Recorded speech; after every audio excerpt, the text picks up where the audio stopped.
नमस्कार, आप देख रहे हैं टेक्निया न्यूज। मैं हर्षिता गुप्ता। तो चलिए वक्त हो चला है आज की 10 बड़ी खबरों का। प्रधानमंत्री नरेंद्र मोदी इस महीने की 21 से 23 तारीख तक अमेरिका की औपचारिक यात्रा पर रहेंगे। इस दौरान वो 23 सितंबर को न्यूयॉर्क में संयुक्त राष्ट्र महासभा में समिट ऑफ द फ्यूचर को संबोधित करेंगे।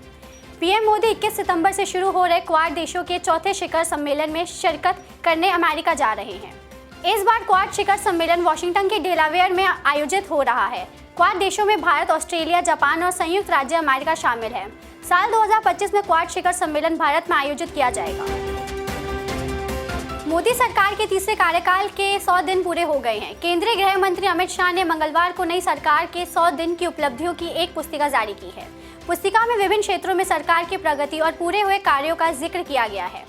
इसके अलावा शाह ने भारत के बुनियादी ढांचे की आधुनिकीकरण और 60 साल में पहली बार देश में राजनीतिक स्थिरता को मोदी सरकार की बड़ी उपलब्धि बताया है। सरकार ने परमाणु ऊर्जा उत्पादन को बढ़ावा देने की दिशा में एक बड़ा कदम उठाया है। सरकार ने एक नई कंपनी अणु शक्ति विद्युत निगम लिमिटेड अश्वनी का गठन करने की मंजूरी दे दी है।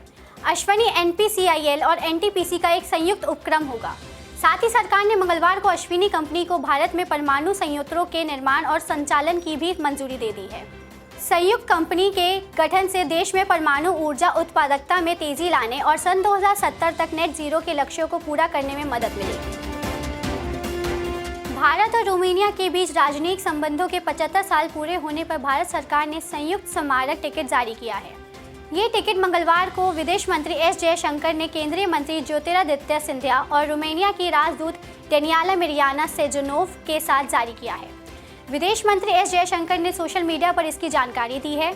साथ ही इसे भारत और रोमानिया के बीच दोस्ती और सहयोग के गहरे संबंधों का प्रतीक बताया है।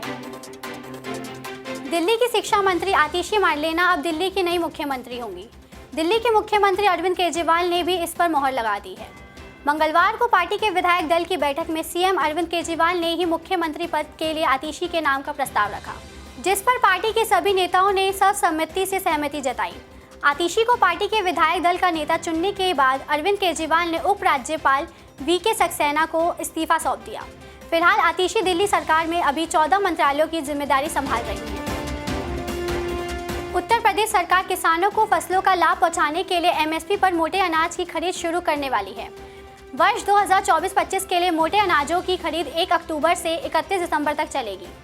मोटे अनाज में मक्का, बाजरा और ज्वार की फसल बेचने के लिए किसानों को रजिस्ट्रेशन कराना जरूरी होगा। सरकार ने इसके लिए रजिस्ट्रेशन और नवीनीकरण की प्रक्रिया शुरू कर दी है। फसलों की खरीद के लिए किसानों को रजिस्ट्रेशन खाद्य एवं रसद विभाग की आधिकारिक वेबसाइट और यूपी किसान मित्र ऐप पर किया जा रहा है। दिल्ली के रोहिणी स्थित Tecnia institute of advance studies में नए सत्र में दाखिले लिए जा रहे हैं। सीयूईटी पास छात्र टेक्निया में graduation programme BBA, BCA, BCom और बीजेएमसी में दाखिला लेने के लिए अप्लाई कर सकते हैं। इसके अलावा पोस्ट ग्रेजुएशन के इच्छुक छात्र टेक्निया में एमबीए और एमसीए प्रोग्राम में दाखिला ले सकते हैं।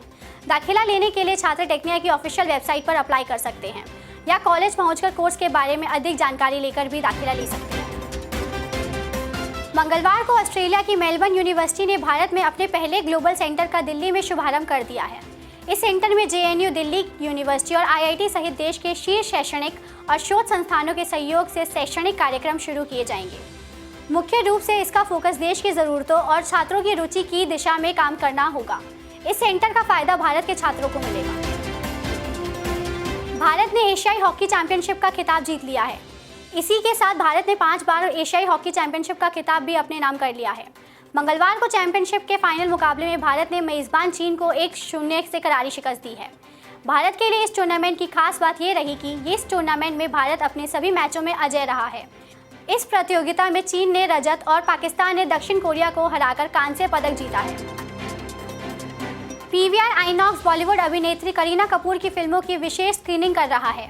इस फिल्म फेस्टिवल में करीना के 25 साल के बॉलीवुड करियर की शानदार फिल्में दिखाई जाएंगी। करीना कपूर फिल्म फेस्टिवल आयोजित करने की घोषणा पीवीआर आईनॉक्स ने की है। ये फेस्टिवल पीवीआर आईनॉक्स पर 20 से 27 सितंबर तक चलेगा। बॉलीवुड के इतिहास में किसी अभिनेत्री के लिए पहली बार उसके नाम से फिल्म फेस्टिवल का आयोजन हो रहा है, जबकि इससे पहले अभिनेता दिलीप कुमार और महानायक अमिताभ बच्चन को इस तरह का सम्मान दिया जा चुका है। आज के लिए इतना ही। देखते रहिए टेक्निया टीवी। चैनल को लाइक, शेयर और सब्सक्राइब कीजिए।